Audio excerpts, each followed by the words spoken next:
회장님, 수술비 본인 부담금이 이미 납부되어 있습니다. 뭐? 누가 냈어? 납부자 성함이 윤서아 씨입니다. 비서실장의 보고를 들은 순간 중환자실 침대 위에 재벌 회장은 입을 다물었습니다. 윤서아. 3년 전 위자료도 재산분할도 한 푼 받지 않고 떠난 전처의 이름이었습니다. 그런데 이 여자가 왜 3천만 원이나 되는 수술비를 대신 내고 사라졌을까요? 그리고 더 놀라운 사실은 이혼 후 단 한 번도 연락이 없었던 이 여자가 수년째 남몰래 전 남편의 안부를 확인해 왔다는 것이었습니다. 뒤늦게 전처를 찾아 나선 회장은 상상도 못한 진실과 마주하게 됩니다. 사연 시작하기 전에 구독 눌러주시면 새로운 사연을 매일 받아보실 수 있어요. 오늘의 사연 시작합니다. 이해했습니다. 강태준이 서천에 도착한 것은 오후 2시가 조금 넘은 시각이었습니다. 차에서 내린 강태준은 약국 간판을 올려다보았습니다. 서아약국이라는 네 글자가 햇볕에 발에 흐릿했습니다. 강태준은 약국 안으로 들어가지 못했습니다. 두어 발자국을 떼다가 멈추기를 3번, 결국 길 건너 작은 식당으로 발길을 돌렸습니다. 창가 자리에 앉아 커피 한 잔을 시킨 강태준은 유리창 너머로 약국 출입문만 바라보았습니다. 커피는 식었고 1시간이 넘도록 강태준은 자리에서 일어나지 않았습니다. 약국 안에서는 윤서아가 조제실 정리를 마치고 있었습니다. 서아는 약 봉투를 정돈하고 진열대를 한번 훑춘 뒤 가운을 벗어 옷걸이에 걸었습니다. 셔터를 절반쯤 내리고 밖으로 나선 서아는 길 건너를 보았습니다. 서아의 손이 멈췄습니다. 식당 창가에 앉아 이쪽을 바라보고 있는 사람이 강태준이었습니다. 두 사람의 시선이 마주쳤습니다. 서아는 2초, 아니 3초쯤 강태준을 바라보다가 고개를 돌렸습니다. 서아는 약국 반대쪽 골목을 향해 걸음을 옮기기 시작했습니다. 강태준이 식당 문을 밀치고 나왔습니다. 횡단보도도 없는 2차선 도로를 성큼 건너 서아의 뒤를 따라갔습니다. 서아야. 서아는 멈추지 않았습니다. 서아야, 잠깐만. 강태준이 서아의 팔을 잡았습니다. 서아가 걸음을 멈추고 천천히 뒤를 돌아보았습니다. 서아의 얼굴에는 놀라움도 반가움도 없었습니다. 오래 준비한 사람처럼 담담한 표정이었습니다. 수술비 때문에 온 거면 계좌번호 줄게. 돌려받으면 되잖아. 서아가 팔을 빼며 말했습니다. 그것 때문에 온 거 아니야. 강태준이 빈손을 내려뜨리며 말했습니다. 그러면 뭐 때문에 여기까지 왔어? 내가 수술 받은 걸 어떻게 알았어? 그걸 알고 싶어서 왔어. 서아의 눈이 한순간 흔들렸습니다. 하지만 서아는 입을 열지 않았습니다. 서아는 강태준에게서 몸을 돌려 골목 안쪽 작은 단층집 대문을 열고 들어갔습니다. 철문이 닫히는 소리가 골목에 울렸습니다. 강태준은 닫힌 문 앞에 한참을 서 있다가 뒤돌아섰습니다. 그날 밤 강태준은 서천읍 내 작은 모텔에서 잠을 이루지 못했습니다. 천장을 바라보던 강태준은 새벽녘에야 눈을 붙였고 아침 8시에 다시 약국 앞에 섰습니다. 약국 문은 열려 있었지만 서아는 보이지 않았습니다. 안쪽에서 젊은 여직원이 나왔습니다. 혹시 원장님 계신가요? 강태준이 물었습니다. 오늘은 출근 안 하신다고 하셨는데요. 여직원이 고개를 갸웃하며 대답했습니다. 강태준은 아무 말 없이 고개를 끄덕이고 돌아섰습니다. 주차장에 세워둔 차에 올라탄 강태준은 시동을 걸지 않고 한참 동안 핸들을 쥐고 있었습니다. 서울로 돌아온 강태준은 곧장 회사로 향하지 않았습니다. 자택 서재에 앉은 강태준은 서랍에서 오래된 가죽 수첩을 꺼냈습니다. 이혼 서류에 서명했던 날짜가 적힌 페이지를 펼치고 그 앞뒤 몇 장을 넘기며 당시 일정을 되짚었습니다. 다음 날 아침 강태준은 정민호를 서재로 불렀습니다. 민호야, 3년 전 이혼 전후에 우리 어머니하고 서아 사이에 무슨 일이 있었는지 알아봐. 정민호가 잠시 입을 다물었습니다. 강태준은 정민호의 표정 변화를 놓치지 않았습니다. 뭐 알고 있는 거 있어?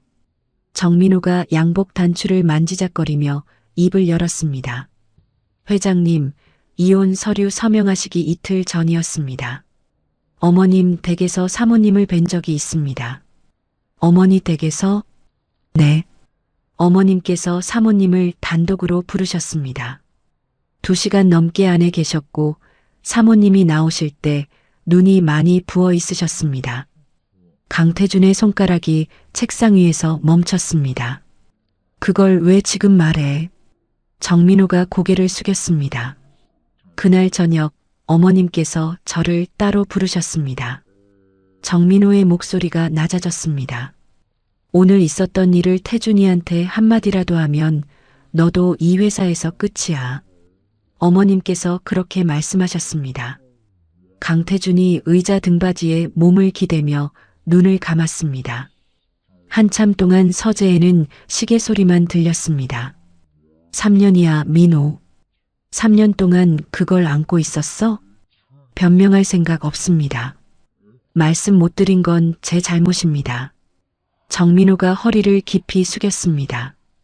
강태준은 정민호를 탓하는 말을 더하지 않았습니다. 대신 자리에서 일어나 코트를 집어들었습니다. 강태준이 찾아간 곳은 서울 성북동에 있는 어머니 오복순의 자택이었습니다.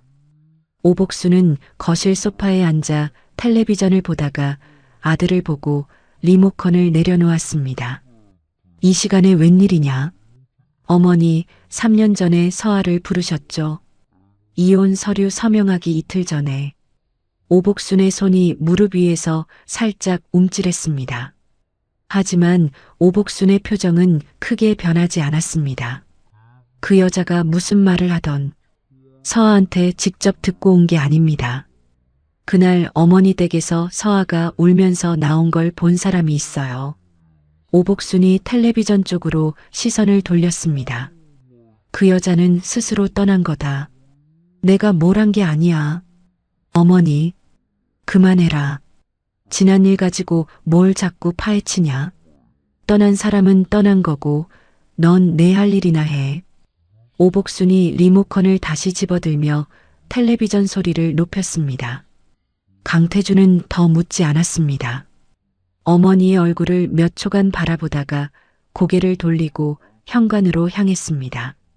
그날 저녁 강태준의 휴대폰이 울렸습니다. 화면에 유진이라는 이름이 떴습니다. 아빠, 나 유진이. 그래. 민호 실장한테 들었어. 아빠가 서천에 다녀왔다면서. 유진의 목소리는 차가웠습니다. 엄마를 왜 찾아간 거야? 3년 동안 한 번도 안 찾아가 놓고 이제 와서 뭘 어쩌겠다는 거야? 강태준이 창밖을 바라보며 천천히 입을 열었습니다. 유진아, 엄마가 아빠 수술비를 대신 냈더라. 전화기 너머로 짧은 침묵이 흘렀습니다. 뭐라고? 보험 처리 끝나고 남은 본인 부담금 3천만 원. 엄마가 본인 이름으로 냈어. 유진이 한참 말이 없었습니다. 그래서 뭐? 그게 아빠가 3년 만에 엄마를 찾아간 이유야? 돈 때문에? 돈 때문이 아니야. 엄마가 왜 떠났는지 나도 몰랐어. 지금 알아내려는 중이야. 유진의 숨소리가 전화기에 가까워졌습니다. 늦었어. 아는 것도 늦었고 알려는 것도 늦었어. 전화가 끊겼습니다. 강태준은 꺼진 화면을 한참 들여다보았습니다.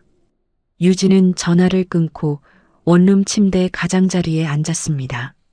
출판사 교정지가 펼쳐진 책상 위로 시선을 보내다가 서랍 속 오래된 가족사진 한 장을 꺼냈습니다. 유진이 초등학생이던 시절 놀이공원에서 찍은 사진이었습니다. 서아가 유진을 안고 있고 강태준이 어색하게 옆에 서 있었습니다. 유진은 사진을 다시 서랍에 넣고 불을 껐습니다. 다음 날 오전 강태준은 다시 정민호를 불렀습니다. 민호야, 한소정 부사장 있잖아. 네, 회장님. 3년 전 이혼 전후에 한소정이가 우리 어머니를 자주 만났지? 정민호가 잠시 기억을 더듬었습니다. 네. 당시 수행 기록을 보면 한 부사장님이 어머님 댁을 두세 차례 방문하신 기록이 있습니다. 업무 관련 방문은 아니었습니다. 강태준이 볼펜을 책상 위에 내려놓으며 말했습니다. 한소정이 3년 전에 뭘 했는지도 같이 알아봐. 어머니 만난 거네 한정하지 말고 서아와 관련된 거 전부. 알겠습니다. 정민호가 고개를 숙이고 회장실을 나섰습니다. 강태준은 빈 회장실에 혼자 남았습니다. 창 너머로 서울 도심의 빌딩 숲이 내려다 보였습니다. 강태준은 주머니에서 휴대폰을 꺼내 연락처 목록을 스크롤했습니다. 윤서아라는 이름 석자가 화면에 떴습니다. 3년 전 이혼 뒤에도 지우지 않았던 번호였습니다. 강태준은 통화 버튼 위에 엄지를 올렸다가 내리고 화면을 끈 채 휴대폰을 책상 위에 엎어 놓았습니다. 정민호가 회장실 문 앞에서 한번 숨을 고르고 노크했습니다. 들어와. 강태준이 창 쪽을 바라본 채 등을 돌리고 서 있었습니다. 정민호가 서류 봉투를 양손으로 쥔 채 책상 앞에 섰습니다. 회장님, 한소정 부사장 관련 조사 결과가 나왔습니다. 강태준이 천천히 몸을 돌렸습니다. 정민호의 표정이 평소와 달랐습니다. 입술이 굳어 있고 서류를 쥔 손가락 끝이 하얗게 질려 있었습니다. 말해. 3년 전 한소정 부사장이 대한약사회에 민원을 하나 접수했습니다. 서아 씨가 대학병원 약제부에서 근무하던 시절 조제 과정에서 문제가 있었다는 내용이었습니다. 강태준의 눈이 좁아졌습니다. 서아한테 무슨 문제가 있었다는 거야? 문제가 없었습니다. 그게 핵심입니다. 정민호가 서류 봉투에서 종이 한 장을 꺼내 책상 위에 내려놓았습니다. 민원 접수 일자가 3년 전 4월 3일입니다. 어머님께서 서아 씨를 단독으로 부르신 날이 같은 달 4월 7일이고요. 서아 씨가 울면서 나오신 날입니다. 강태준이 책상 위 종이를 내려다보았습니다. 손을 뻗지 않았습니다. 눈만 움직여 날짜를 확인하더니 턱이 한번 떨렸습니다.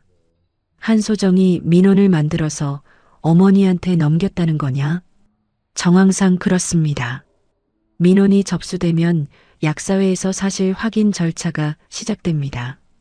징계까지 가지 않더라도 조사를 받는 것 자체가 약사 면허에 흠이 됩니다.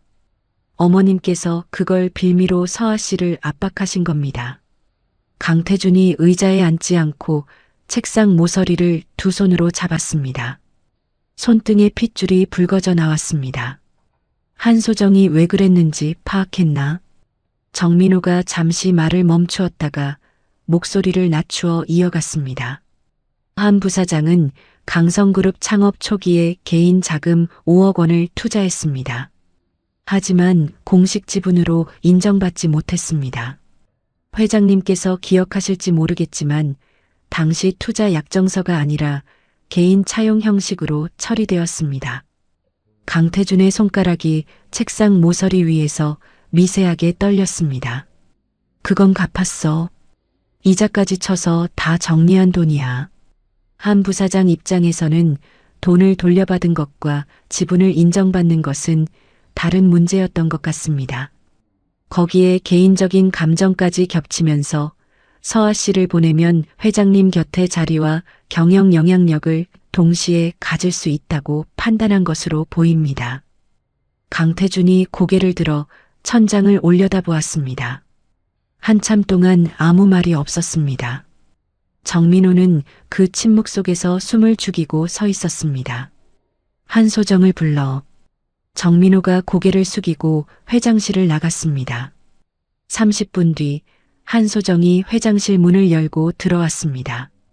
검은색 정장에 머리를 단정하게 올린 한소정은 강태준의 표정을 보자마자 발걸음을 멈추었습니다. 평소와 다른 공기를 감지한 듯 한소정이 입술을 한번 다물었다 열었습니다. 무슨 일이세요, 회장님?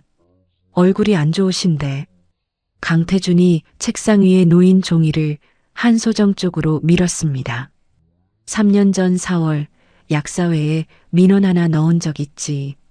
한소정의 눈동자가 한번 흔들렸습니다. 하지만 곧 표정을 추슬렀습니다. 한소정이 종이를 집어들지 않고 시선만 아래로 내려 날짜를 후쳤습니다. 민원이요? 아, 그때 약제부 조제 관련해서 사실 확인 요청을 한 적은 있습니다. 그런데 그건 허위가 아니라 정식 절차를 밟은 겁니다. 정식 절차? 강태준이 한소정의 말을 되받았습니다. 목소리에 온기가 없었습니다. 내 아내한테 약사 면허 징계가 들어갈 수 있다고 겁을 주는 게 정식 절차냐? 한소정의 어깨가 미세하게 굳었습니다. 회장님, 저는 민원을 접수한 것뿐입니다. 그 이후에 어머님께서 어떻게 하셨는지는 제가 관여할 일이 아닙니다. 네가 만든 칼을 어머니 손에 쥐어준 거잖아. 칼을 휘두른 사람만 잘못이고 칼을 만든 사람은 아무 책임이 없다. 그 말이냐? 한소정이 입술을 깨물었습니다. 잠시 침묵이 흘렀습니다. 한소정이 한 발 앞으로 다가서며 목소리를 낮추었습니다.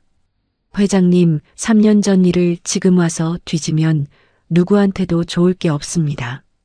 지금 회사 상황이 어떤지 아시잖아요. 이사회에서 회장님 개인 사유휴직 건으로 벌써 말이 나오고 있는데 이런 시점에 예시를 꺼내시면 나가. 강태준이 한마디로 잘랐습니다. 한소정의 말이 중간에 끊겼습니다. 한소정이 강태준의 눈을 똑바로 바라보았습니다. 그 시선 속에 변명도 사과도 후회도 보이지 않았습니다. 한소정이 고개를 한번 끄덕이고 회장실을 나갔습니다. 문이 닫힌 뒤 강태준이 정민호에게 전화를 걸었습니다. 당시 약사회 민원 처리 기록을 확보할 수 있나? 이미 확인했습니다. 민원 처리가 완료된 지 3년이 넘어서 상세 기록이 폐기된 상태입니다. 접수 사실만 남아있고 구체적인 내용은 열람이 불가능합니다. 강태준이 전화기를 쥔 손을 천천히 내렸습니다. 직접 증거를 잡을 길이 막혀버린 것입니다. 같은 날 저녁 서천의 작은 집 앞에 택시 한 대가 섰습니다. 유진이 캐리어도 없이 핸드백 하나만 들고 내렸습니다. 약국은 이미 불이 꺼져 있었고 옆 골목으로 들어서자 서아의 집 거실에 불이 켜져 있는 것이 보였습니다. 유진이 현관문을 두드렸습니다.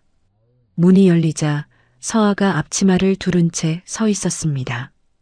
딸의 얼굴을 본 서아의 손이 앞치마 끈 위에서 멈추었습니다. 유진아, 너 왜 여기까지? 엄마. 유진이 현관 안으로 들어서며 신발을 벗었습니다. 손이 떨리고 있었습니다. 아빠한테 다 들었어. 한소정이라는 사람이 엄마 조제 기록으로 거짓 민원을 넣었다고. 할머니가 그걸 가지고 엄마를 협박했다고. 서아의 얼굴에서 표정이 사라졌습니다. 서아가 천천히 앞치마 끈을 풀며 부엌 쪽으로 돌아섰습니다. 들어와. 밥은 먹었니? 엄마, 지금 밥 얘기하지 마. 사실이야 아닌 거야. 유진이 서아의 팔을 잡았습니다. 서아가 멈추었습니다. 딸의 손이 자신의 팔 위에서 떨리는 것을 느끼며 서아가 천천히 고개를 돌렸습니다. 앉아. 두 사람이 거실 바닥에 마주 앉았습니다. 서아가 무릎 위에 손을 모으고 한참을 내려다보았습니다. 할머니가 그때 나를 부르셨어. 둘이서만 얘기하자고. 가보니까 서류 하나를 내미셨는데 내가 병원에서 일할 때 조제했던 건에 대한 민원이 접수됐다는 내용이었어. 유진이 숨을 들이마셨습니다. 할머니가 말씀하셨어. 이 민원이 들어간 이상 약사회에서 조사가 시작될 수 있고 징계까지 갈 수도 있다고. 네가 조용히 떠나면 민원을 취하시키겠다고. 그게 사실이었어? 민원 자체가 거짓이었는지 진짜였는지는 나도 확인할 방법이 없었어. 하지만 약사회에 접수된 건 사실이었고 조사가 시작되면 면허에 흠이 가는 건 피할 수 없었어. 서아의 목소리는 담담했습니다. 하지만 무릎 위에 모은 손의 손가락 끝이 하얗게 질려 있었습니다. 나한테는 약사 면허가 전부였어. 결혼하면서 병원도 그만두고 아이 키우면서 경력도 끊겼는데 면허마저 없어지면 나는 아무것도 아닌 사람이 되는 거였어. 유진의 눈에 물기가 차올랐습니다. 그래서 아무 말 없이 떠난 거야? 아빠한테 한마디도 안 하고? 할머니가 조건을 붙이셨어. 태준이한테 이유를 말하면 민원 취하도 없다고. 그냥 떠나야 했어. 유진이 두 손으로 얼굴을 감쌌습니다. 어깨가 떨렸습니다. 서아가 딸의 등에 손을 올리려다 멈추었습니다. 서아의 입이 열렸다 닫혔다를 반복하더니 한참 만에 다시 말을 이었습니다. 유진아, 엄마가 너한테 하나 더 말할 게 있어.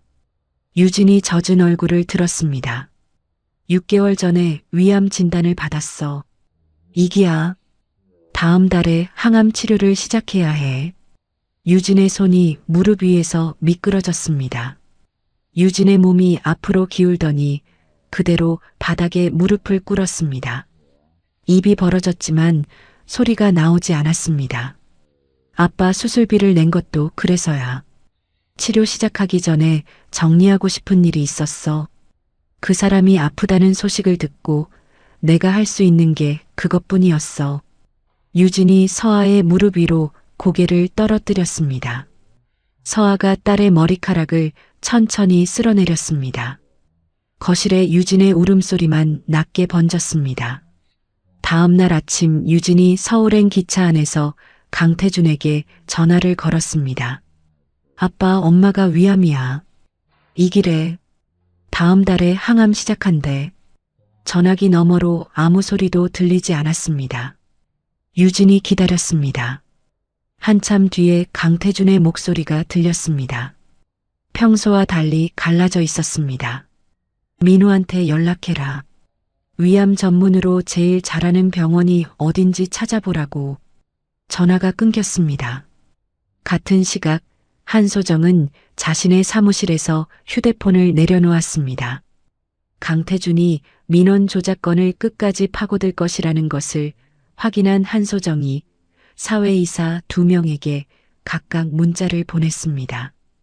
회장이 개인 문제에 매여 경영에 손을 놓고 있습니다. 이 상태가 길어지면 주주들이 가만히 있지 않을 겁니다. 한소정이 문자를 보낸 뒤 의자 등받이에 기대어 눈을 감았습니다. 입술 한쪽이 미세하게 떨렸지만 한소정은 그것을 의식하지 못했습니다. 그날 밤 강태준은 회장실 문을 닫고 혼자 앉아 있었습니다. 서아의 병, 한소정의 공작, 어머니의 거짓말. 세 가지가 한꺼번에 머릿속을 짓눌렀습니다. 강태준이 책상 위에 팔꿈치를 짚고 두 손으로 얼굴을 감싼 채 낮은 목소리로 중얼거렸습니다. 내가 그동안 뭘 하고 산 거야. 정민호가 야근을 마치고 회장실 앞을 지나다 닫힌 문 너머로 새어나오는 그 한마디를 들었습니다. 정민호가 문 앞에서 발걸음을 멈추었다가 아무 말 없이 고개를 숙이고 복도를 걸어갔습니다. 서천행 고속버스에서 내린 강태준이 터미널 앞에 서서 하늘을 올려다보았습니다. 흐린 날이었습니다. 코트 주머니에 손을 넣은 채 택시를 잡아타고 기사에게 주소를 불렀습니다. 이번에는 약국이 아니었습니다. 택시가 서아의 집 앞 골목에 섰을 때 강태준이 차에서 내려 대문 앞을 바라보았습니다. 작은 화분 몇 개가 대문 옆에 나란히 놓여 있었습니다. 강태준이 대문 앞에 서서 초인종을 누르지 않았습니다. 한 발 물러서서 담장 너머로 보이는 거실 창을 올려다보다가 다시 한 발 앞으로 다가서기를 두어 번 반복했습니다. 안에서 인기척이 났습니다. 현관문이 열리고 서아가 얇은 카디건을 걸친 채 나왔습니다. 장을 보러 나가려던 참인 듯 장바구니를 손에 들고 있었습니다. 대문 앞에 서 있는 강태준을 본 서아가 걸음을 멈추었습니다. 서아의 시선이 강태준의 얼굴 위에 머물렀습니다. 지난번처럼 고개를 돌리지 않았습니다. 서아가 장바구니를 내려놓으며 먼저 입을 열었습니다. 유진이가 다 말했나 보네. 강태준이 고개를 끄덕였습니다. 목이 막혀 있는 듯 첫마디가 쉽게 나오지 않았습니다. 강태준이 주머니에서 손을 빼고 대문 앞 기둥에 한 손을 짚었습니다. 한소정이 내 조제 기록을 가지고 거짓 민원을 만들었어. 어머니가 그걸 가지고 너를 압박한 거였어. 나는 3년 동안 그걸 몰랐어. 서아의 표정이 움직이지 않았습니다. 이미 알고 있는 이야기를 다시 듣는 사람의 얼굴이었습니다. 항암 치료, 내가 옆에서 돕겠어. 서아가 강태준을 올려다보았습니다. 서아의 입꼬리가 한쪽으로 미세하게 당겨졌습니다. 웃음이 아니었습니다. 3년 동안 전화 한 통 없던 사람이 내가 아프다니까 오는 거야? 강태준이 대답하지 못했습니다. 서아의 말이 이어졌습니다. 수술비 때문에 왔을 때는 그래도 이해했어. 돈 문제니까. 그런데 지금은 뭐야? 병원에서 내 옆에 앉아 있으면 그동안 없던 게 메꿔지는 거야? 강태준의 손이 대문 기둥 위에서 천천히 미끄러졌습니다. 고개를 숙인 채 바닥을 보았습니다. 그걸 메꿀 수 있다고 생각하지 않아. 다만 기회를 줘. 의미를 만들 수 있게. 서아가 강태준의 얼굴을 한참 들여다보았습니다. 강태준의 눈가에 주름이 깊어져 있었고 볼이 3년 전보다 눈에 띄게 빠져 있었습니다. 심근경색을 겪은 사람의 얼굴이었습니다. 서아가 장바구니를 다시 집어들었습니다. 시장 가야 해. 저녁거리 사야 하니까. 서아가 대문을 나서서 골목을 걸어갔습니다. 강태준이 서아의 뒷모습을 바라보다가 발걸음을 떼지 못한 채 그 자리에 서 있었습니다. 다음 날 아침 7시 서아가 약국 셔터를 올리러 나왔을 때 길 건너에 강태준이 서 있었습니다. 전날과 같은 코트를 입고 손에 비닐봉지 하나를 들고 있었습니다. 뭐야, 어디서 잤어? 터미널 근처 여관. 강태준이 비닐봉지를 내밀었습니다. 아침 안 먹었을 것 같아서. 터미널 앞에서 김밥 샀어. 서아가 비닐봉지를 받지 않고 셔터를 끝까지 올렸습니다. 강태준이 비닐봉지를 약국 앞 벤치에 내려놓고 길 건너로 돌아갔습니다. 서아가 셔터 안으로 들어가면서 한번 뒤를 돌아보았습니다. 강태준이 길 건너 전봇대 옆에 서서 약국 쪽을 바라보고 있었습니다. 그날도 그 다음 날도 강태준은 아침마다 약국 앞에 섰습니다. 셋째 날에는 생수 한 박스를 들고 왔고 넷째 날에는 약국 앞 화분에 물을 주고 있었습니다. 서아는 강태준에게 말을 걸지 않았지만 닷새째 되는 날 아침에 약국 문을 열면서 벤치 위에 놓인 김밥을 처음으로 집어들었습니다. 일주일이 지난 토요일 유진이 서천에 내려왔습니다. 약국 안에서 서아와 마주 앉은 유진이 어머니의 손을 잡았습니다. 엄마, 아빠가 일주일째 여기 있다며. 알아. 매일 약국 앞에 서 있어. 그러면 좀 받아줘. 아빠를 시험하는 것도 알겠는데 항암 일정이 먼저잖아. 서울대학병원에서 받는 게 낫지 않아? 서아가 약국 선반 위에 놓인 약 상자를 정리하며 대답했습니다. 유진아, 내가 아빠를 시험하는 게 아니야. 다시 기대했다가 또 혼자 남는 게 무서운 거야. 유진이 서아의 손을 더 세게 잡았습니다. 이번에는 내가 있잖아. 아빠가 한 번이라도 빠지면 그때는 내가 엄마 데리고 사라질 거야. 약속할게. 서아가 딸의 얼굴을 내려다보았습니다. 유진의 눈이 빨갛게 부어 있었습니다. 서아가 딸의 머리를 한번 쓸어내리고 고개를 끄덕였습니다. 서울로 올라갈게. 유진이 약국을 나와 길 건너에 서 있는 강태준에게 걸어갔습니다. 강태준이 딸의 표정을 살폈습니다. 엄마가 서울로 올라가기로 했어. 강태준의 어깨에서 힘이 풀렸습니다. 유진이 아버지의 얼굴을 올려다보며 목소리를 낮추었습니다. 아빠, 조건 하나만 걸게. 말해. 항암 첫날부터 마지막 날까지 옆에 있어야 해. 회사 때문에, 이사회 때문에, 무슨 이유든 한 번이라도 빠지면 그날로 나는 엄마를 데리고 어디론가 갈 거야. 아빠가 다시는 못 찾게 해. 강태준이 딸을 바라보았습니다. 유진의 눈에 눈물은 없었습니다.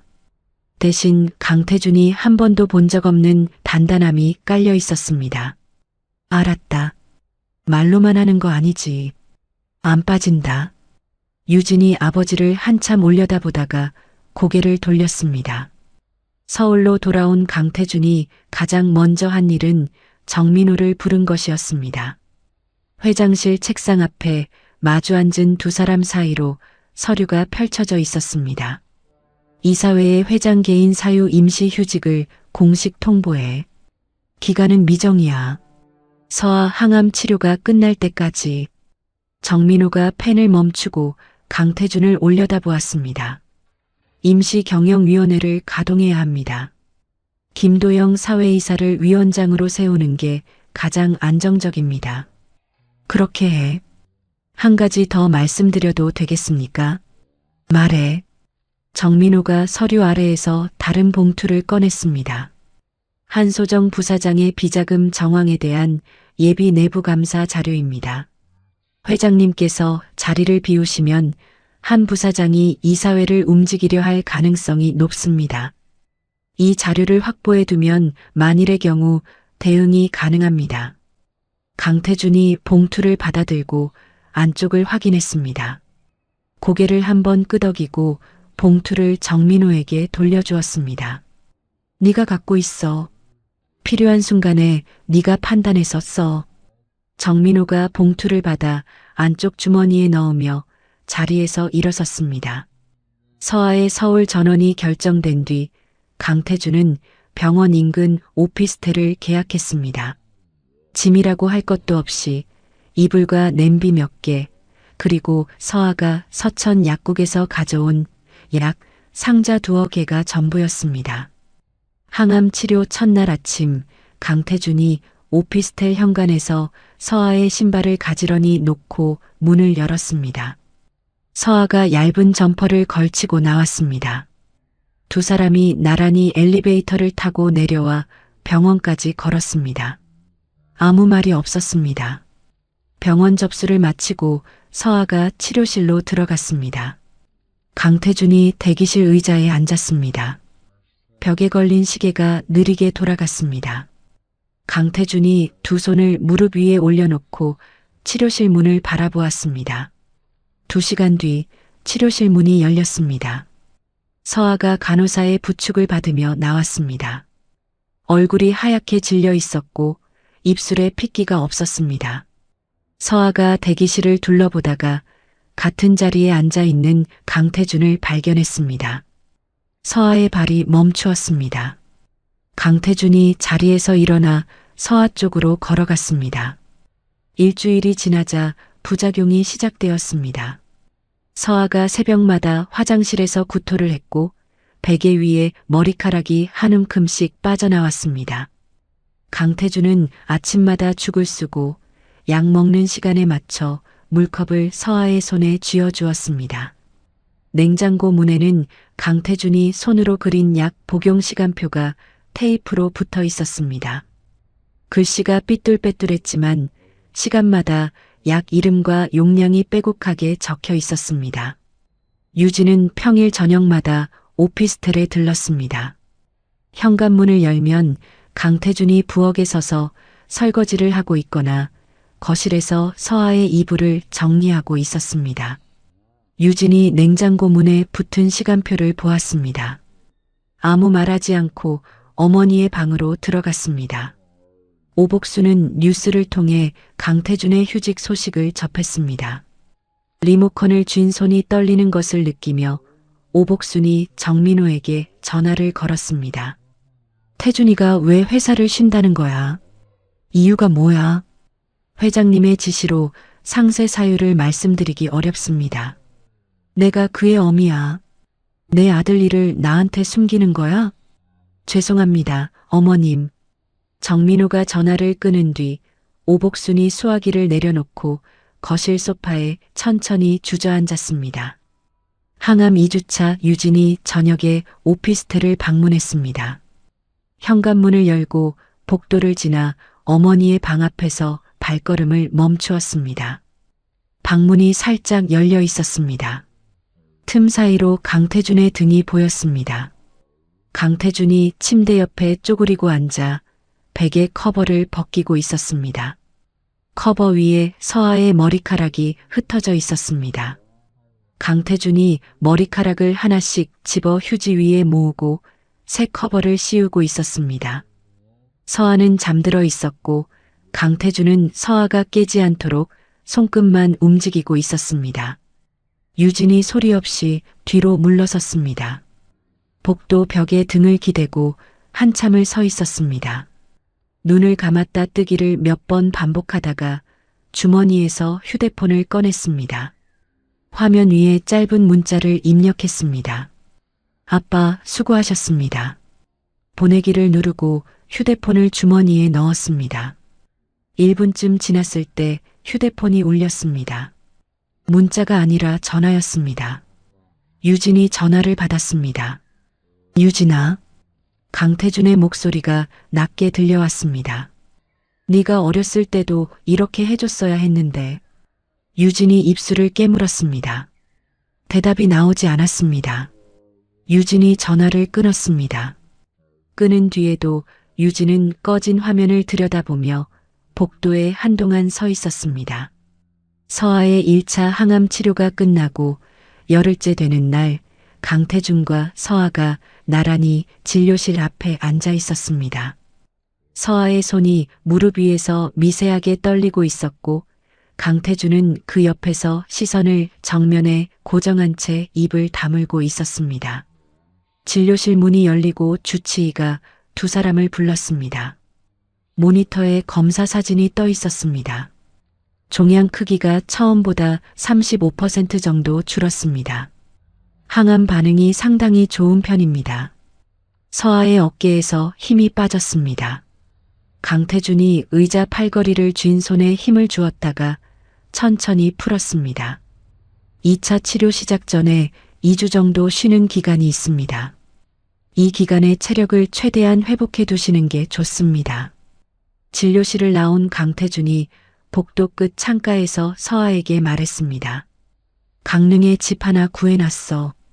바다 보이는 단독주택이야. 2주 동안 거기서 쉬자. 서아가 강태준을 올려다보았습니다. 내가 항암 환자야. 휴양객이 아니야. 오피스텔에서 쉬면 되지 뭘 강릉까지 가. 여기 있으면 쉬질 못하잖아. 매일 병원 냄새 맡으면서 긴장만 하고. 서아가 고개를 저으며 엘리베이터 쪽으로 걸어갔습니다. 강태준이 서아의 뒤를 따르며 더 말하지 않았습니다. 그날 저녁 유진이 오피스텔에 들렀습니다. 서아의 방에서 이불을 정리하던 유진이 거실로 나와 강태준에게 말했습니다. 아빠, 엄마 약 복용 시간표 새로 그렸더라.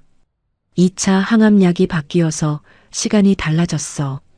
다시 그려야 했어. 유진이 부엌으로 가서 냉장고 문에 붙은 시간표를 떼어 들여다보았습니다.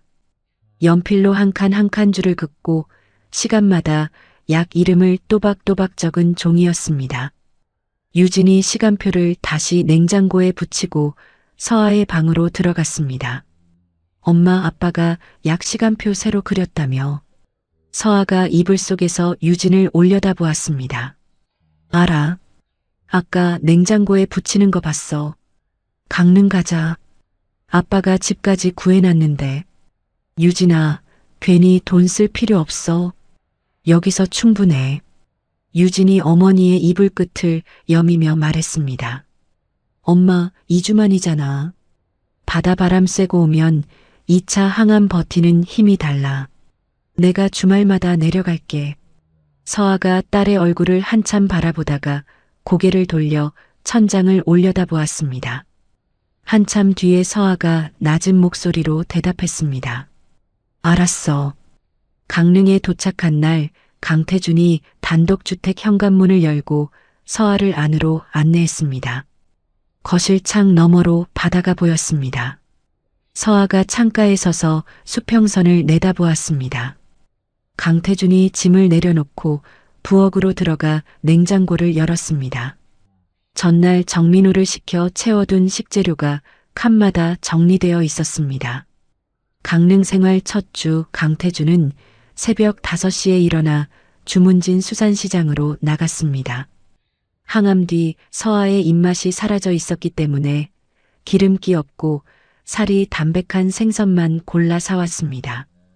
돌아와서 부엌에 서서 생선을 손질하고 있을 때 서아가 잠에서 깨어 부엌으로 나왔습니다. 서아가 부엌 입구에서 멈추었습니다. 강태준이 앞치마를 두르고 도마 위에서 칼을 쓰고 있었습니다. 결혼 30년 동안 한 번도 본 적 없는 모습이었습니다. 서아가 부엌 문틀에 어깨를 기대고 강태준의 등을 바라보았습니다. 생선 머리를 그쪽으로 자르면 살이 다 부서져. 강태준이 칼을 멈추고 뒤를 돌아보았습니다. 그럼 어느 쪽으로 잘라야 돼? 이리 줘봐. 서아가 강태준 옆으로 와서 칼을 받아들었습니다. 서아가 능숙하게 생선을 손질하는 동안 강태준이 옆에 서서 지켜보았습니다. 두 사람 사이에 말이 없었지만 부엌 안 공기가 며칠 전과 달랐습니다. 주말마다 유진이 강릉을 찾아왔습니다. 둘째 주 토요일 유진이 도착했을 때 서아가 마당에 나와 화분에 물을 주고 있었습니다. 서아의 볼에 핏기가 조금 돌아 있었고 걸음이 서천에서 봤을 때보다 가벼워져 있었습니다. 유진이 출판사 동료에게 전화를 걸었습니다. 마당 한쪽에 서서 목소리를 낮추어 말했습니다. 우리 부모님이 신혼 같아. 아빠가 새벽마다 시장 가서 생선 사오고 엄마가 옆에서 손질법 가르쳐주고. 전화를 끊고 돌아서니 강태준과 서아가 나란히 현관 앞 벤치에 앉아 바다를 보고 있었습니다. 유진이 그 모습을 잠시 바라보다가 소리 없이 웃었습니다. 오후에 강태준과 서아가 경포대 해변을 걸었습니다. 파도 소리가 두 사람의 발밑까지 밀려왔습니다. 강태준이 먼저 입을 열었습니다. 여기 온 적 있지. 결혼하고 첫 해에. 서아가 모래를 밟으며 고개를 끄덕였습니다. 기억나? 네가 해변 포장마차에서 조개구이를 시켰는데 다 타게 놔두고 맥주만 마셨잖아. 그때 너한테 엄청 혼났었지. 혼난 게 아니라 내가 직접 구운 거야. 너는 손가락 하나 안 움직였어.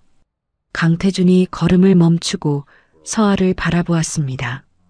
서아의 머리카락이 항암 부작용으로 많이 빠져 있었고 모자 아래로 드문드문 남은 머리카락이 바닷바람에 날렸습니다. 서아가 모자를 눌렀으며 다시 걸었습니다. 왜 서? 가자. 강태준이 서아의 옆으로 다시 걸음을 맞추었습니다. 같은 시각 서울에서는 한소정이 사회이사 3명을 따로 만나고 있었습니다. 서울 시내 호텔 라운지에서 한소정이 커피잔을 내려놓으며 입을 열었습니다. 회장 휴직이 2달째입니다. 공식적으로는 개인 사유라지만 주주들 사이에서 벌써 이야기가 돌고 있습니다. 이 상태가 반년 넘어가면 그룹 전체가 흔들립니다. 맞은편에 앉은 사회이사가 커피잔을 돌리며 대꾸했습니다. 한 부사장, 그래서 무슨 이야기를 하려는 겁니까? 임시경영위원회만으로는 한계가 있습니다. 대행체제를 공식화하는 것을 한번 논의해 볼 필요가 있다고 생각합니다. 한소정의 말이 끝나기 전에 사회이사의 휴대폰이 울렸습니다. 사회이사가 화면을 확인하더니 한소정에게 잠시 양해를 구하고 전화를 받았습니다. 전화를 건 사람은 정민호였습니다. 김도영 위원장님으로부터 연락을 받으셨을 겁니다. 한소정 부사장의 비공식 접촉에 대해 임시경영위원회에서 인지하고 있다는 점을 말씀드립니다. 사회이사가 전화를 끊고 한소정을 바라보았습니다. 한소정의 눈이 한순간 좁아졌습니다. 사회이사가 자리에서 일어나며 말했습니다. 한 부사장, 오늘 이야기는 없었던 걸로 하죠. 한소정이 혼자 남은 테이블에서 커피잔을 잡은 채 움직이지 않았습니다. 그날 저녁 정민호가 강태준에게 전화를 걸었습니다. 한 부사장이 사회이사 3명을 따로 만났습니다. 대행체제 전환을 비공식적으로 떠본 것으로 보입니다. 김도영 위원장과 함께 사전 차단했습니다.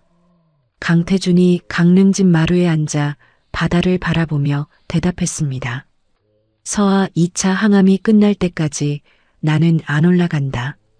이사회 쪽은 김도영 사회이사한테 직접 전화할 테니까 네가 실무를 잡아. 알겠습니다. 전화를 끊은 강태준이 휴대폰을 마루 바닥에 내려놓았습니다. 뒤에서 서하의 발소리가 들렸습니다. 회사 일이야? 아니야. 별거 아니야. 서하가 강태준의 옆에 앉았습니다. 두 사람이 나란히 어두워지는 바다를 바라보았습니다.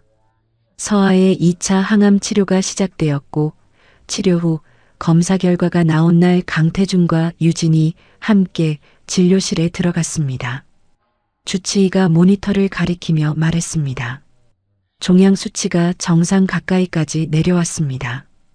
위암 2기 환자 중에서도 이 정도 반응은 드문 경우입니다. 3차 항암 없이 경과만 지켜봐도 될 것 같습니다. 유진이 의자에서 벌떡 일어났습니다. 그러면 더 안 해도 되는 거예요? 당분간 정기 검진만 하시면 됩니다.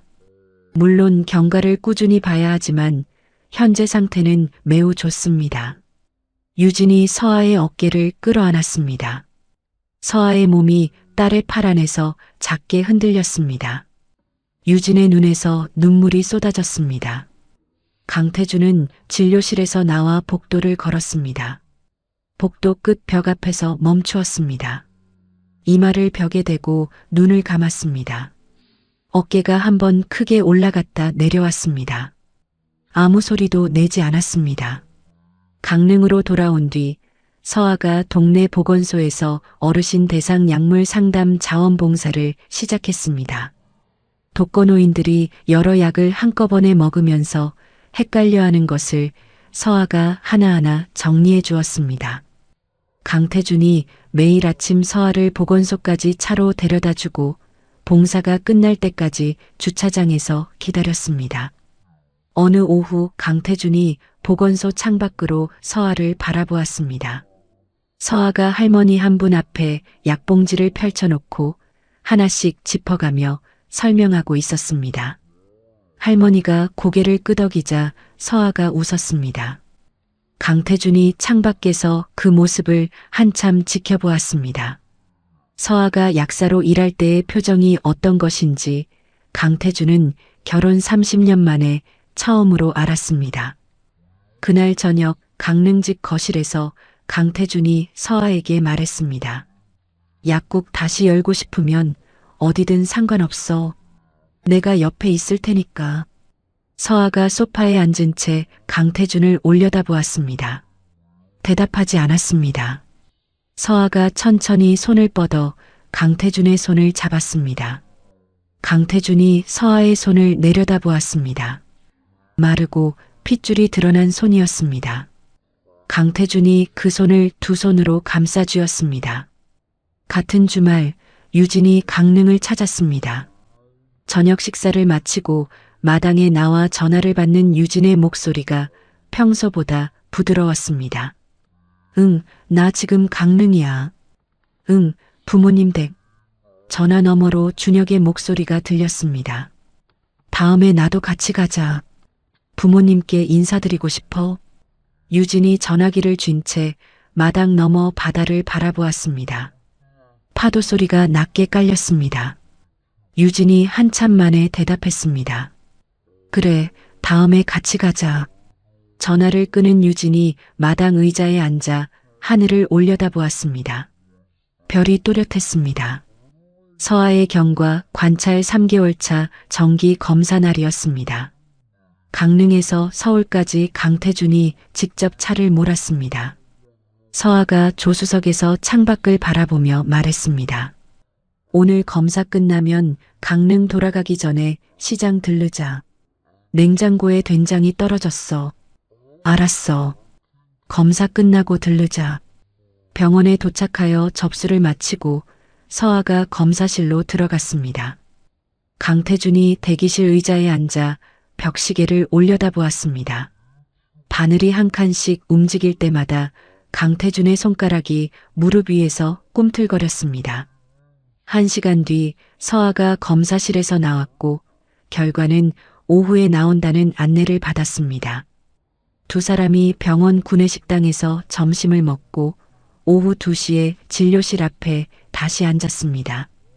진료실 문이 열리고 주치의가 두 사람을 불렀습니다. 주치의의 표정이 평소와 달랐습니다.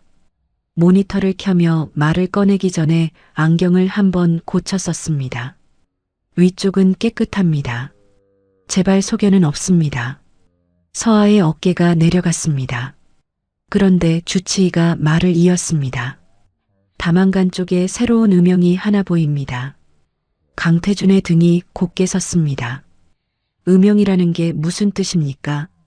지금 단계에서는 뭐라고 단정할 수 없습니다. 전이일 수도 있고 아닐 수도 있습니다. 정밀 검사를 해봐야 정확히 알 수 있습니다. 가능하면 이번 주 안에 검사를 잡겠습니다. 진료실을 나온 서아가 복도 벤치에 앉았습니다. 두 손을 무릎 위에 모으고 정면을 바라보았습니다. 표정이 없었습니다. 강태준이 서아 옆에 서서 말을 꺼내지 못했습니다. 한참 뒤에 서아가 먼저 입을 열었습니다. 된장은 다음에 사자. 강태준이 고개를 끄덕이고 서아의 옆에 앉았습니다. 병원 주차장으로 내려가는 길에 강태준이 유진에게 전화를 걸었습니다. 서아가 먼저 차에 타고 문을 닫은 뒤 강태준이 차 뒤편에서 목소리를 낮추었습니다. 유진아, 오늘 검사에서 간 쪽에 뭔가 보인다고 했어. 정밀 검사를 이번 주에 해야 할 수 있어. 전화기 너머로 유진의 숨소리가 멈추었습니다. 전이야? 아직 모른다. 검사를 해봐야 안다고 했어. 엄마한테는 말했어? 엄마는 옆에서 같이 들었어. 유진이 한참 말이 없다가 입을 열었습니다. 정밀 검사 날짜 잡히면 나한테 바로 알려줘. 내가 병원에 같이 갈게. 전화를 끊고 강태준이 운전석에 탔습니다. 서아가 창밖을 보고 있었습니다. 강태준이 시동을 걸며 서아를 바라보았지만 서아는 고개를 돌리지 않았습니다. 같은 날 저녁 정민호에게서 전화가 왔습니다. 강태준이 강릉집 마루에서 전화를 받았습니다. 회장님, 한소정 부사장이 이사회에 안건을 하나 올렸습니다. 무슨 안건이야? 회장직 공석 선언 및 대행체제 전환 안건입니다. 회장님의 공식 휴직이 6개월을 넘긴 것을 근거로 올렸습니다. 강태준의 턱이 굳었습니다. 이사회 일정이 언제야? 이번 주 금요일입니다. 서아 정밀 검사가 무슨 요일이지? 목요일로 잡혔습니다. 강태준이 전화기를 쥔 손을 천천히 내렸습니다. 목요일 검사, 금요일 이사회. 이틀이 겹쳐 있었습니다. 전화를 끊고 마루에 앉아 있는데 안쪽에서 유진의 전화가 왔습니다. 아빠, 정민호 실장한테 들었어. 이사회가 금요일이라며. 알고 있다. 엄마 검사가 목요일이야. 금요일에 이사회 간다고 서울 올라가는 거 아니지. 강태준이 대답하지 않았습니다. 유진의 목소리가 한 톤 낮아졌습니다. 아빠, 이번에도 엄마 두고 가면 나는 아빠를 용서 안 해. 진짜야. 안 간다. 강태준이 짧게 대답했습니다. 이사회는 민호가 처리한다. 나는 엄마 옆에 있을 거야. 유진이 전화를 끊었습니다. 다음 날 아침 강태준이 정민호를 불렀습니다. 전화가 아니라 화상통화였습니다. 강태준이 화면 너머로 정민호에게 봉투 하나를 보여주었습니다. 내 이사회 위임장이야. 오늘 중으로 등기우편으로 보낸다. 김도영 사회이사한테 전달해. 알겠습니다. 그리고 한소정 비자금 정황 자료, 내가 전에 내한테 맡겨둔 거 있지. 예, 보관하고 있습니다. 금요일에 사회이사들한테 배포해. 한소정 안건 부결시키고 내부감사 정식으로 넣어. 정민호가 화면 너머로 고개를 숙였습니다. 한 가지 확인드리겠습니다. 내부감사 정식 착수까지 가면 한 부사장의 해임까지 갈 수 있습니다. 그 부분도 진행하겠습니까? 이사회가 판단할 일이야. 자료만 정확하게 올려. 화상 통화를 끄는 강태준이 마루에서 일어나 서아의 방 앞에 섰습니다. 문이 열려 있었습니다. 서아가 침대에 앉아 창밖을 보고 있었습니다. 서아야. 서아가 고개를 돌렸습니다. 목요일 검사, 내가 같이 가. 금요일도 그 다음 날도 옆에 있을 거야. 서아가 강태준의 얼굴을 올려다보았습니다. 회사 이사회가 금요일이라며. 민호 씨한테 들었어. 민호가 처리한다. 네가 안 가도 되는 거야? 안 가도 되게 해놨어. 서아가 한참 강태준을 바라보다가 시선을 창밖으로 돌렸습니다. 고마워. 강태준이 문틀에 어깨를 기대고 서아를 바라보았습니다. 목요일 아침 서울대학병원 검사실 앞에 강태준과 서아가 나란히 앉아 있었습니다. 유진이 복도 저쪽에서 뛰어오다시피 걸어왔습니다. 엄마, 나왔어. 서아가 유진의 손을 잡았습니다. 서아의 손이 차가웠습니다. 유진이 두 손으로 어머니의 손을 감싸쥐었습니다. 결과 나쁘더라도 이번에는 혼자 안 할 거야. 나도 있고 아빠도 있잖아. 서아가 딸의 얼굴을 보다가 고개를 끄덕였습니다. 알아. 이번에는 혼자 안 할 거야. 서아가 검사실로 들어갔습니다. 강태준과 유진이 대기실에 남았습니다. 유진이 의자에 앉아 두 손을 깍지 끼고 고개를 숙였습니다. 강태준이 그 옆에 앉아 정면을 바라보았습니다. 아버지와 딸 사이에 말이 없었습니다. 오후 늦게 결과가 나왔습니다. 주치의가 모니터를 가리키며 말했습니다. 간 음영은 전이가 아닙니다. 양성 혈관종입니다. 암과는 관계가 없습니다. 유진이 의자 팔걸이를 두 손으로 잡았습니다. 서아가 눈을 감았다 떴습니다. 강태준의 턱이 한번 떨렸습니다. 다만 항암 치료 후유증으로 간 수치가 정상의 3배 이상 올라가 있습니다. 최소 6개월간 간 기능을 집중적으로 관리하면서 정기적으로 확인해야 합니다.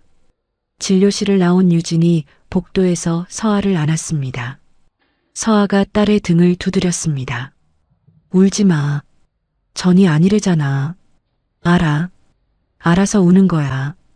강태준이 두 사람에게서 몇 발자국 떨어진 곳에 서서 벽에 한 손을 짚고 눈을 감았습니다. 다음 날 금요일 강성그룹 이사회가 열렸습니다.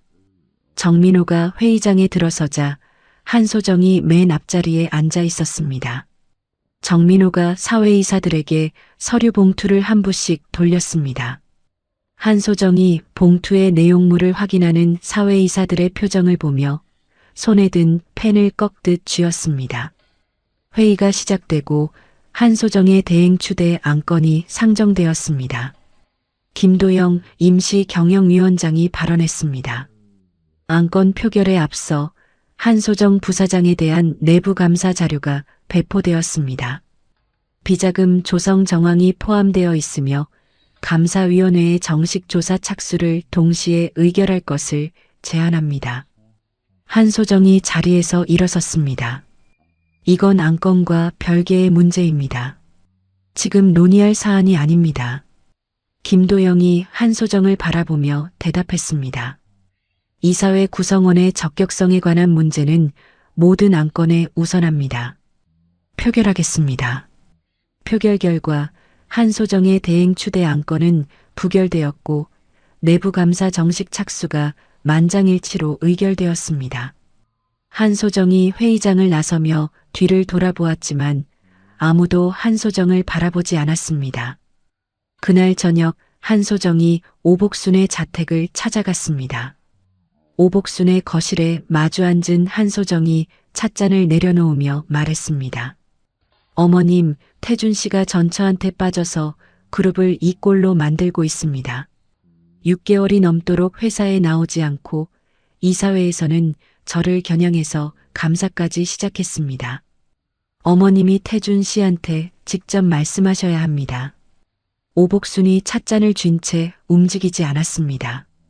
한소정의 말이 끝난 뒤에도 한참 동안 입을 열지 않았습니다. 오복순의 눈이 탁자 위 찻잔에 머물러 있었습니다. 3년 전 자신이 서아를 불러 서리를 내밀던 날이 떠올랐습니다. 서아가 서리를 보고 얼굴이 하얗게 질리던 모습, 아무 말 없이 울며 나가던 뒷모습, 그 뒤로 아들의 서재에서 밤마다 불이 켜져 있던 것을 오복순도 알고 있었습니다. 오복순이 천천히 고개를 들었습니다. 소정아, 내가 전화 한 통 해보마. 한소정이 고개를 숙이고 오복순의 집을 나섰습니다. 그날 밤 오복순이 강태준에게 전화를 걸었습니다. 태준아, 어머니, 내 아버지 제삿날이 다음 주야. 회사를 이 꼴로 만들어 놓고 바닷가에서 뭘 하고 있는 거야? 올라와. 강태준이 전화기를 쥔 채 눈을 감았습니다. 어머니, 제사는 올라가겠습니다. 이틀만 다녀오겠습니다. 전화를 끊은 강태준이 거실로 나왔습니다. 서아가 소파에 앉아 책을 읽고 있었습니다. 강태준이 서아 맞은편에 앉으며 말했습니다. 회사 일로 서울에 이틀만 다녀올게. 서아가 책에서 눈을 떼지 않은 채 고개를 끄덕였습니다. 표정이 변하지 않았습니다. 다녀와. 강태준이 서아의 얼굴을 바라보았습니다. 서아의 눈이 책 위에 머물러 있었지만 페이지가 넘어가지 않았습니다. 강태준이 자리에서 일어나 방으로 들어갔습니다. 다음 날 강태준이 떠난 오후 유진이 강릉 집에 들렀습니다. 서아의 방문이 열려 있었습니다. 유진이 안을 들여다보았습니다. 서아가 침대 끝에 앉아 오래된 가족사진 한 장을 들고 있었습니다.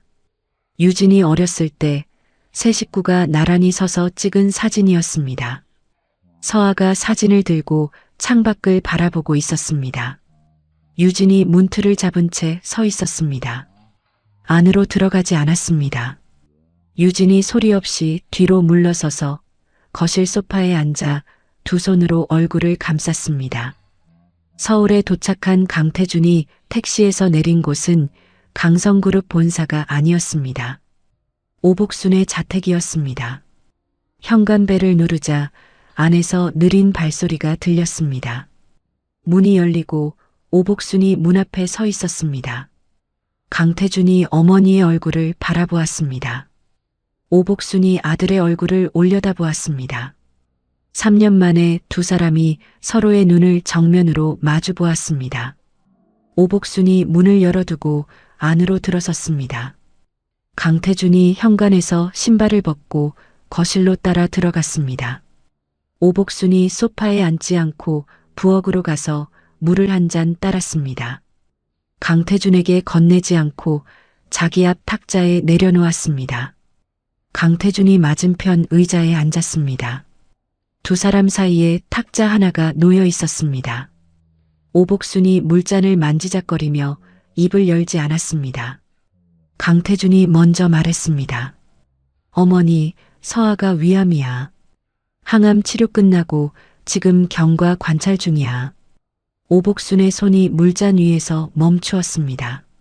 항암 치료받는 동안 내가 옆에서 밥하고 약 챙기고 병원 데려다 주고 했어. 내 인생에서 처음으로 그런 짓을 해본 거야. 오복순이 고개를 들지 않았습니다. 서아가 3년 전에 떠날 때, 수술비 대납할 때, 항암 시작하기 전에 내 병원비부터 정리할 때 그 사람이 왜 그랬는지 어머니는 알지. 오복순의 입술이 한번 떨렸습니다. 하지만 입을 열지 않았습니다. 강태준이 탁자 위에 팔꿈치를 짚고 몸을 앞으로 기울였습니다. 한소정이 서아 약제부 시절 조제 기록으로 거짓 민원을 만들었어. 그걸 어머니한테 넘겼고 어머니가 그걸 가지고 서아를 압박해서 이혼에 동의하게 만들었어. 나는 그걸 다 알고 있어. 오복순이 물잔을 쥔 손에 힘을 주었습니다. 손등에 핏줄이 붉어져 나왔습니다. 오복순이 천천히 고개를 들고 아들을 바라보았습니다. 집안을 지키려고 한 거야.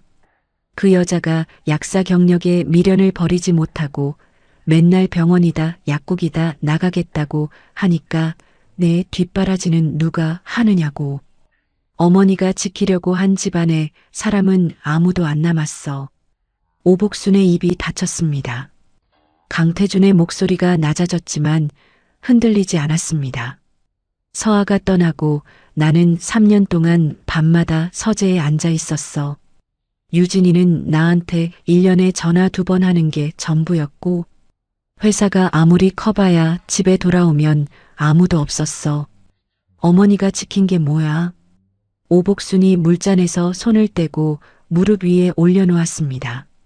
주름진 손이 미세하게 떨리고 있었습니다. 강태준이 의자에서 등을 세우며 말을 이었습니다.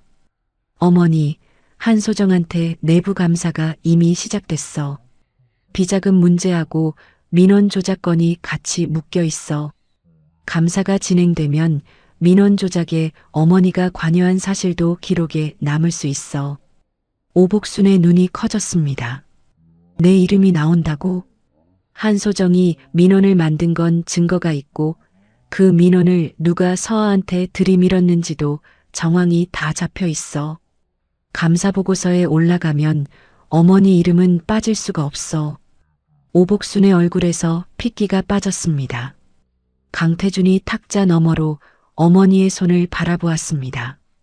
84세 노인의 떨리는 손이었습니다. 어머니, 이건 협박하려고 하는 말이 아니야. 감사 결과로 드러나기 전에 어머니가 직접 서아한테 말하는 게 나아. 그게 어머니를 지키는 거야. 오복순이 고개를 숙였습니다. 한참 동안 말이 없었습니다. 벽시계 소리만 거실에 울렸습니다. 오복순의 어깨가 한번 작게 들썩였습니다. 그때 소정이가 서류를 가져왔어. 강태준이 움직이지 않고 들었습니다. 서아 약제부 시절에 조제한 건이 문제가 있다고, 이걸 약사회에 넣으면 면허가 위험해진다고. 내가 그걸 들고 서아를 불렀어. 오복순의 목소리가 갈라지기 시작했습니다. 서아한테 말했어. 이 민원이 들어간 이상 조사가 시작될 수 있고 네가 조용히 떠나면 취하시키겠다고. 태준이한테 이유를 말하면 취하도 없다고. 강태준의 손이 무릎 위에서 주먹을 쥐었습니다. 이미 알고 있는 내용이었지만 어머니의 입에서 직접 나오는 말의 무게는 달랐습니다. 서아가 그날 울면서 나갔어. 아무 말 안 하고 고개 한번 숙이고 나갔어. 오복순이 두 손으로 무릎을 짚었습니다. 나는 그게 맞는 거라고 생각했어. 며느리가 집안일을 제쳐놓고 바깥으로만 나가면 집안이 흔들린다고 생각했어. 내 아버지 살아계실 때도 내가 그렇게 살았으니까. 강태준이 자리에서 일어났습니다. 오복순이 고개를 들어 아들을 올려다보았습니다.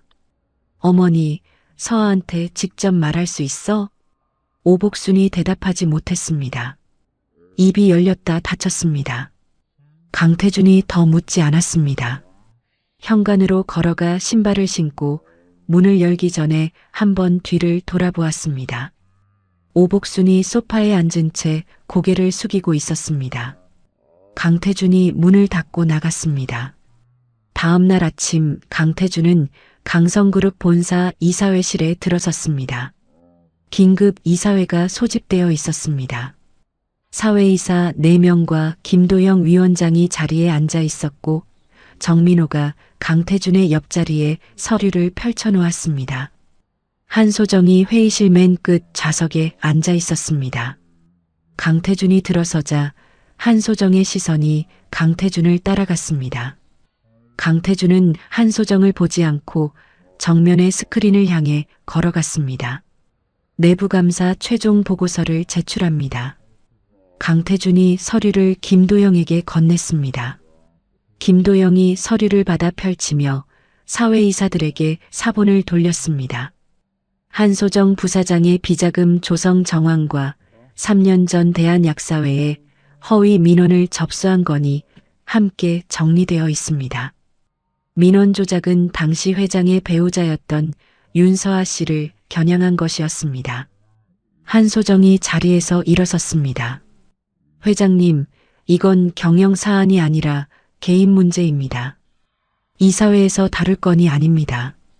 강태준이 처음으로 한소정을 바라보았습니다. 임원이 회사 자금을 빼돌린 것도 개인 문제야? 임원이 회장 가족을 겨냥해서 허위 민원을 만든 것도 개인 문제야? 한소정의 입이 닫혔습니다. 회의실이 조용해졌습니다. 김도영이 표결을 진행했습니다. 한소정의 부사장직 해임과 법적 조치 착수가 만장일치로 의결되었습니다. 한소정이 자리에서 일어나 회의실을 나섰습니다. 문 앞에서 한소정이 한번 멈추어 뒤를 돌아보았습니다. 강태준이 서류를 정리하고 있었습니다. 시선을 돌리지 않았습니다. 한소정이 문을 열고 나갔습니다. 한소정이 사무실에서 짐을 정리하는 오후 정민호가 먼 복도에서 그 모습을 바라보았습니다. 한소정이 책상 서랍에서 서류를 꺼내 상자에 넣고 있었습니다. 정민호의 머릿속에 10년 전이 스쳤습니다. 강성그룹이 사무실 하나짜리 사무소였던 시절 한소정이 자기 돈을 들여 직원 월급을 먼저 내고 밤새 서류를 만들던 때가 있었습니다. 정민호가 고개를 돌리고 복도를 걸어갔습니다. 그날 저녁 강태준이 강릉행 기차를 탔습니다. 창밖으로 어두운 들판이 지나갔습니다. 강태준이 휴대폰을 꺼내 서아에게 문자를 보냈습니다. 지금 기차 탔어. 밤에 도착해. 답장이 바로 왔습니다. 현관 불 켜놨어. 강태준이 휴대폰을 주머니에 넣고 눈을 감았습니다. 강릉집에 도착하자 현관에 불이 켜져 있었습니다. 문을 열고 들어서니 거실에 서아가 앉아 있었습니다. 강태준이 신발을 벗고 거실로 들어왔습니다. 서아가 강태준을 올려다보았습니다. 밥 먹었어? 기차에서 김밥 하나 먹었어. 그걸 밥이라고 먹었냐? 앉아. 국 데울게. 서아가 부엌으로 들어갔습니다.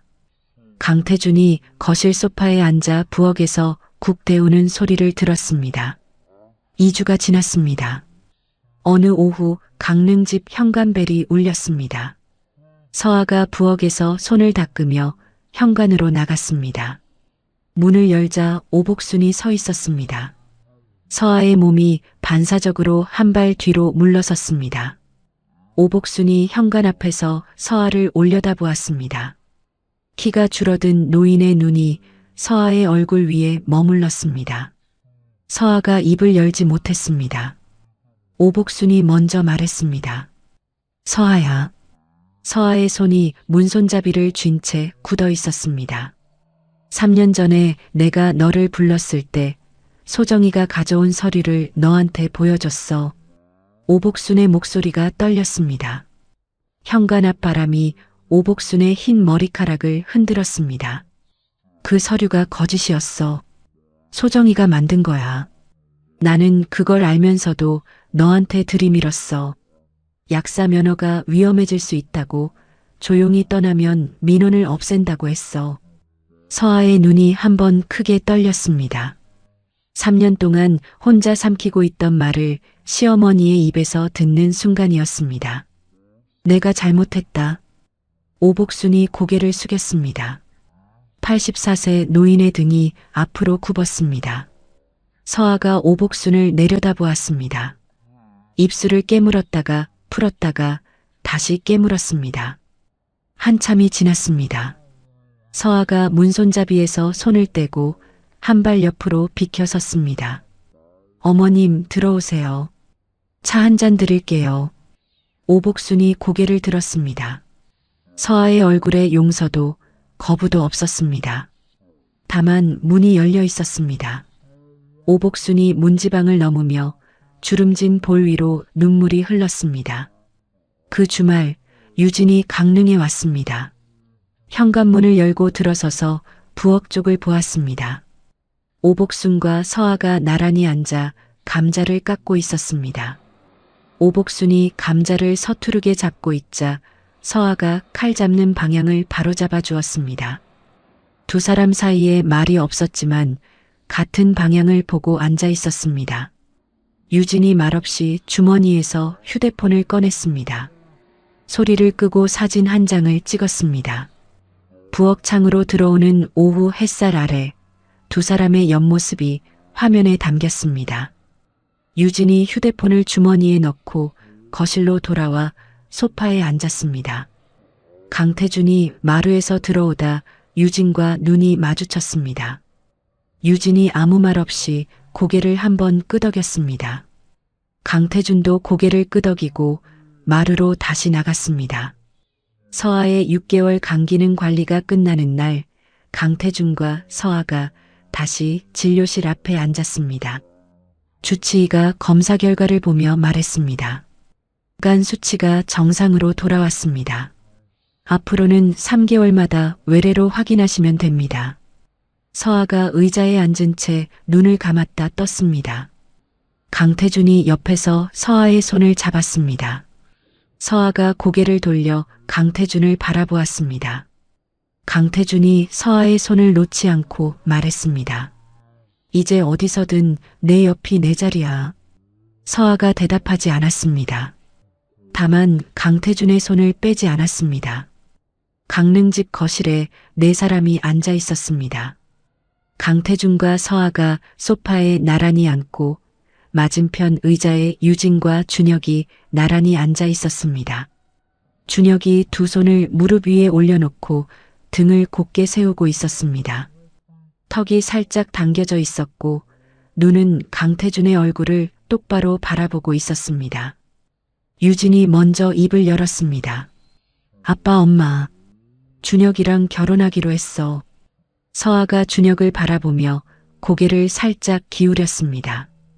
강태준은 표정 변화 없이 준혁을 바라보았습니다. 거실에 잠깐 침묵이 깔렸습니다. 강태준이 입을 열었습니다. 이준혁 씨, 예, 말씀하십시오. 무슨 일 하는지는 유진이한테 들었어. 물어볼 건 하나야. 준혁이 고개를 숙이지 않고 강태준의 눈을 마주 보았습니다. 유진이가 힘들 때 옆에 있어줄 수 있는 사람이야? 준혁이 한 박자 쉬지 않고 대답했습니다. 그렇겠습니다. 강태준이 준혁의 얼굴을 한참 들여다보았습니다. 준혁의 눈이 흔들리지 않았습니다. 강태준이 고개를 한번 끄덕였습니다. 알았어. 유진이 아버지의 얼굴을 올려다보다가 옆에 앉은 준혁의 팔을 살짝 쥐었습니다.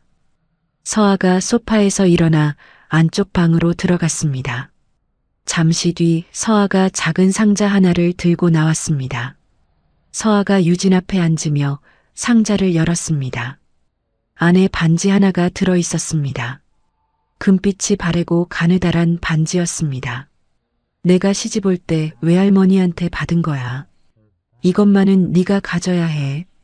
유진이 상자 안의 반지를 내려다보았습니다. 손을 뻗어 반지를 집어들었습니다. 반지가 손가락 위에서 가볍게 빛났습니다. 유진의 입이 열렸다가 닫혔습니다. 말이 나오지 않았습니다. 유진이 반지를 쥔 채 고개를 숙였고 준혁이 유진의 등에 손을 올렸습니다. 결혼식은 서아의 건강을 생각해 강릉 해안가에서 소규모로 치르기로 했습니다. 의자 30개를 놓고 양쪽 가족과 가까운 지인만 초대한 작은 행사였습니다. 결혼식 전날 저녁 강릉 집에 오복순이 도착했습니다. 짐을 내려놓고 부엌으로 들어온 오복순이 서아를 찾았습니다. 서아가 내일 식장에 놓을 꽃을 정리하고 있었습니다. 서아야. 서아가 꽃을 내려놓고 오복순을 바라보았습니다. 내일 유진이가 들어올 때 네가 유진이 손잡고 걸어가줘.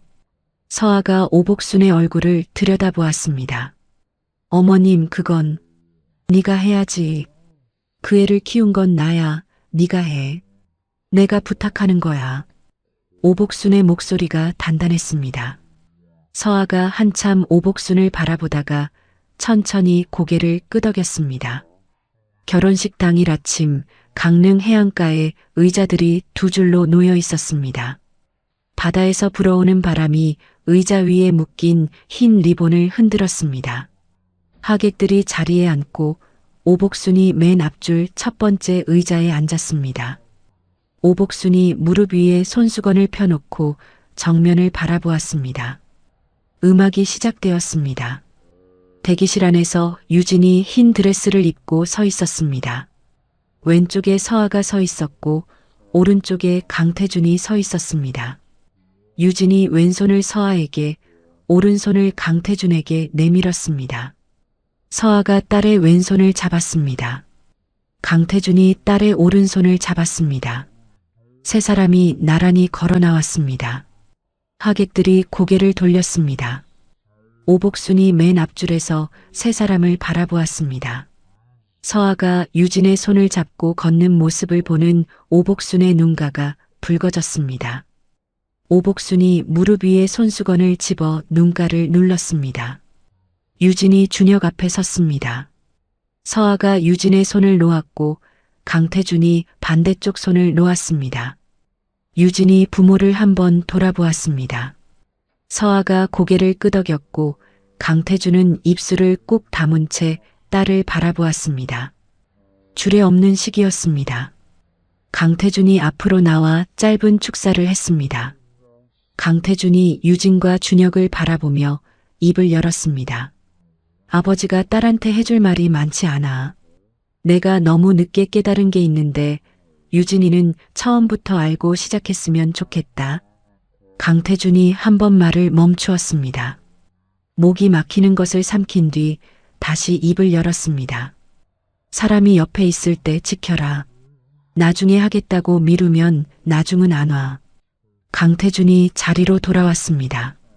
서아가 강태준의 손을 잡았습니다. 강태준이 고개를 숙이고 서아의 손을 쥔 채 의자에 앉았습니다. 식이 끝나고 하객들이 흩어진 뒤 서아와 강태준이 해변을 걸었습니다. 파도가 모래사장 위로 밀려왔다 빠져나갔습니다. 서아가 신발을 벗어들고 맨발로 모래를 밟았습니다. 다시 이 바다 앞에 설 줄 몰랐어. 강태준이 서아의 옆에서 걸으며 대답했습니다. 다시 서는데 30년 걸렸어. 서아가 걸음을 멈추고 강태준을 바라보았습니다. 강태준의 머리카락이 바닷바람에 흩날렸습니다. 서아가 아무 말 없이 다시 걸었습니다. 강태준이 서아의 걸음에 맞추었습니다. 결혼식 이후 몇 달이 지났습니다. 강태준은 강성그룹의 경영체제를 바꾸는 작업을 마무리했습니다. 전문 경영인에게 회사를 맡기는 계획서를 이사회에 제출하고 경영 일선에서 물러나겠다고 공식 발표했습니다. 정민호가 회장실에서 강태준과 마주 앉았습니다. 회장님, 저도 비서실장직에서 물러나겠습니다. 강태준이 정민호를 바라보았습니다. 어디로 갈 건데? 그룹사회 공헌재단 사무국장 자리가 비어 있습니다. 거기서 일하고 싶습니다. 강태준이 고개를 기울였습니다. 재단이라. 네가 왜? 정민호가 잠시 말을 고른 뒤 대답했습니다. 서아 씨가 강릉에서 어르신들 약 상담하는 프로그램을 정식으로 만들고 있습니다. 재단 예산을 연결해드리고 싶습니다. 강태준이 정민호의 얼굴을 한참 들여다보았습니다. 10년 동안 자기 옆에서 입을 다물고 있던 사람이었습니다. 3년 동안 오복순의 협박에 눌려 진실을 말하지 못했던 사람이기도 했습니다. 하지만 결국 입을 연 사람이었습니다. 그래, 네가 하고 싶은 대로 해. 정민호가 고개를 숙이고 회장실을 나갔습니다. 서아는 강릉에서 보건소 자원봉사를 정식 프로그램으로 키워냈습니다. 혼자 사는 어르신들이 여러 약을 헷갈려하는 문제를 정리해주는 상담소를 열었고 서아가 직접 상담 책임자를 맡았습니다. 오복수는 매달 한 번 강릉을 찾아왔습니다. 서아와 함께 시장을 보고 저녁 식탁을 차리는 것이 두 사람의 새로운 일상이 되었습니다. 오복순이 서투르게 나무를 무치면 서아가 옆에서 간을 맞춰주었습니다. 말이 많지 않았지만 같은 부엌에 서 있는 것이 두 사람에게는 충분했습니다. 한소정은 강성그룹을 떠난 뒤 개인 컨설팅 회사를 차렸습니다. 강태준과의 접점은 완전히 끊어졌지만 업계 사람들 사이에서 간간히 한소정의 소식이 전해졌습니다. 서아의 위암경과 관찰 1년차 검진에서 재발 소견 없이 안정 상태가 확인되었습니다. 주치의가 앞으로 6개월 간격으로 검사하면 된다고 말했을 때 서아가 진료실에서 나와 복도 벤치에 앉았습니다. 강태준이 옆에 앉았습니다. 서아가 강태준의 어깨에 머리를 기대었습니다. 처음 있는 일이었습니다. 강태준이 움직이지 않고 가만히 앉아 있었습니다. 결혼 1년 뒤 어느 저녁 유진에게서 서아에게 전화가 왔습니다. 엄마, 왜 무슨 일이야?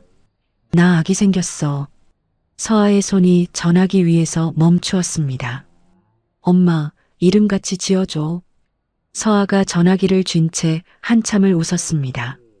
소리 없이 웃다가 소리가 새어나왔습니다. 부엌에서 설거지를 하던 강태준이 거실로 나와 서아를 바라보았습니다. 서아가 전화기를 들고 웃고 있는 모습을 보고 강태준이 젖은 손을 앞치마에 닦으며 물었습니다. 뭔데, 왜 웃어? 서아가 전화기를 내려놓고 강태준을 바라보았습니다. 서아의 눈에 물기가 맺혀 있었지만 입꼬리는 올라가 있었습니다. 유진이가 애기 생겼대. 강태준이 앞치마를 쥔 손을 멈추었습니다. 입이 벌어졌다가 천천히 닫혔습니다. 강태준이 소파에 앉아 천장을 올려다보았습니다. 한참 뒤에 강태준이 낮은 목소리로 말했습니다. 잘 됐네. 서아가 강태준의 옆에 앉았습니다.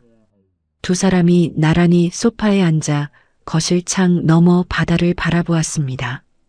가을 어느 날 오후 강릉 해안가 집마당에 나무 의자 2개가 놓여 있었습니다. 강태준이 왼쪽 의자에 앉아 바다를 바라보고 있었습니다. 바람이 불어와 강태준의 옷깃을 흔들었습니다. 뒤에서 발소리가 들렸습니다. 서아가 차 2잔을 들고 마당으로 나왔습니다. 한 잔을 강태준의 손에 쥐어주고 오른쪽 의자에 앉았습니다. 두 사람이 나란히 앉아 바다를 바라보았습니다. 찻잔에서 김이 올라왔습니다. 수평선 위로 햇살이 비스듬히 내려앉고 있었습니다. 파도 소리가 마당까지 낮게 번졌습니다. 강태준이 차를 한 모금 마시고 잔을 무릎 위에 내려놓았습니다. 서아가 옆에서 같은 바다를 바라보고 있었습니다. 두 사람의 그림자가 마당 바닥 위에 나란히 길게 누워 있었습니다. 강태준은 평생 사업을 키우느라 곁에 있는 사람을 돌아보지 못했습니다. 서아는 남편을 지키기 위해 자기 입으로 한마디 변명도 하지 않고 떠났습니다. 두 사람은 3년이라는 시간을 각자의 자리에서 홀로 버텼습니다. 돌아보면 참 어리석은 시간이었을 겁니다. 하지만 그 시간이 있었기 때문에 다시 잡은 손의 무게를 알 수 있었던 것이 아닐까요? 사람은 잃어보고 나서야 비로소 깨닫는다고 합니다. 옆에 있을 때 한마디 더 하고 한 번 더 안아줄 걸. 그 후회가 밀려올 때쯤이면 이미 그 사람은 멀리 가버린 뒤일 때가 많습니다. 강태준은 늦었지만 돌아왔습니다. 서한은 문을 닫지 않았습니다. 유진이는 부모의 빈자리를 원망하면서도 끝내 그 빈자리를 채우는 다리가 되어 주었습니다. 완벽한 가족은 없습니다. 상처 없는 관계도 없습니다. 다만 그 상처를 안고도 다시 옆에 앉을 수 있는 사람이 있다면 그것만으로 충분한 것인지도 모릅니다. 오늘 이 이야기를 들으시면서 문득 얼굴이 떠오르는 사람이 있으셨다면 전화 한 통 해보시는 건 어떨까요? 아직 늦지 않았습니다. 이야기를 끝까지 들어주신 분이 계시다면 잘 들었다고 댓글 하나만 남겨주세요. 감사합니다.